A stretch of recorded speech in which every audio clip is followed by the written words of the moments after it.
ചോറിട്ട് ശരിയാക്കി കൊടുക്കുക.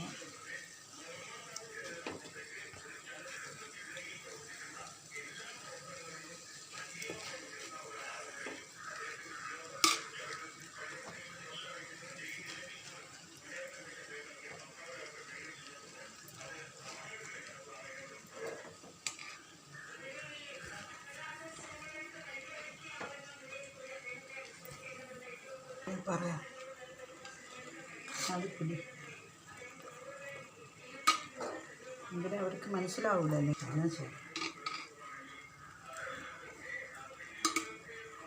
ഞാൻ പിന്നെ ഇതൊന്നുകൂടി ഞാൻ പറഞ്ഞു തരാം. നമ്മൾ സാധാരണ എല്ലാവരും ചിക്കൻ വെക്കുമല്ലോ, അതേപോലെ ചിക്കൻ കറി വെക്കുക. എന്നിട്ട് എത്ര പോണി 2 പോണി അരിയാണ് എടുക്കണമെങ്കിൽ 4 പോണി വെള്ളം എടുക്കണം. 2 പോണി അരിക്ക് 2 പോണി വെള്ളം കൂടി, അങ്ങനെ 4 പോണി വെള്ളം. ഏത് കപ്പിനാണ് അരി ഇളക്കുന്നുവോ ആ കപ്പിന് അതിൻ്റെ ഇരട്ടി വെള്ളം എടുക്കണം. 1 കപ്പ് അരിയാണെങ്കിൽ 2 കപ്പ് വെള്ളം, 1 കപ്പ് വെള്ളം കൂടി അങ്ങനെ എടുക്കണം. ഞാനിപ്പോൾ എടുത്തത് 1 കിലോ അരിയാണ്, 4 കപ്പ് അരിയാണ്. 4 കപ്പ് അരിക്ക് 8 കപ്പ് വെള്ളം എടുത്ത് തിളപ്പിച്ച് അതിൽ നമ്മൾ 8 കപ്പിൽ 2 കപ്പ് മസാലയുടെ ചാറായിരിക്കണം, അതിൻ്റെ വെള്ളമായിരിക്കണം. 6 കപ്പ് വെള്ളവും, എന്നിട്ട് ആ വെള്ളവും രമ്പയിലയും അതിൽ കുറച്ച് പിന്നെ ഈ ഏലക്ക ഒന്ന് ഇടിച്ചിടണം. രമ്പയില 2 ഇല മതി, 1 കിലോ അരിക്ക് 2 ഇല മതി. എന്നിട്ട് കുക്കറിൽ വെള്ളം വെച്ച് തിളപ്പിക്കണം. അരി പിന്നെ കഴുകി കുതിർക്കൊന്നും വേണ്ട, കഴുകി എടുത്തിട്ട് ഒറ്റ പിസിലിൽ ബിരിയാണി ദമ്മാക്കി ഇടണം. എന്നിട്ട് നമ്മൾ ഈ ബാക്കി ഇറച്ചി നമ്മൾ വെച്ച കറി വെച്ച ഇറച്ചി ഉണ്ടല്ലോ അതൊന്ന് വെള്ളം വറ്റിച്ചെടുക്കണം. എന്നിട്ട് അതിലിട്ട് ഇങ്ങനെ കൊടുത്തിട്ട് ഇങ്ങനെ ഇളക്കി കൊടുക്കണം. എന്നിട്ട് നമ്മളിട്ടുന്ന ഈ രമ്പയിലേക്ക് ഒന്ന് മാറ്റിക്കളയാം. അതിൻ്റെ മണം കിട്ടാൻ വേണ്ടിയാണ് അതിട്ടിരിക്കുന്നത്. ഇതാണ് എൻ്റെ ദം ബിരിയാണി.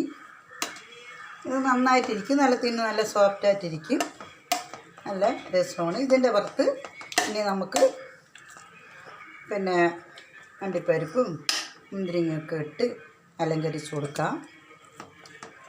എളുപ്പമാണ് ഞാൻ പറഞ്ഞു തന്നത്. ഉണ്ടെങ്കിൽ കുറച്ച് മല്ലിയില ഇട്ട് കൊടുക്കാം.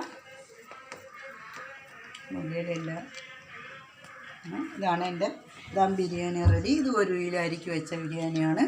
നല്ല അരിയെല്ലാം നല്ല വെന്തിട്ടുണ്ട്, ഇറച്ചി നല്ല വെന്തിട്ടുണ്ട്, നല്ല അത്യാവശ്യം അതിനുള്ള മഞ്ഞയും കളറും ഒക്കെ ഉണ്ട്.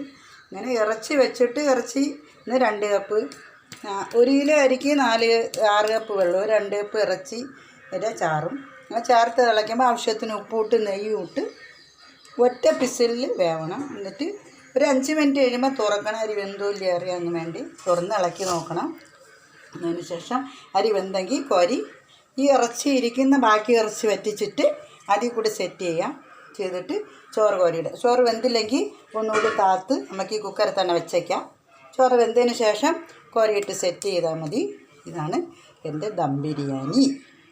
ഇത് നിങ്ങൾക്ക് ഇഷ്ടപ്പെട്ടെങ്കിൽ ലൈക്ക് തരിക, ഷെയർ ചെയ്യുക, സബ്സ്ക്രൈബ് തരിക. ഞാൻ ആദ്യമായിട്ട് ചെയ്യുന്നു.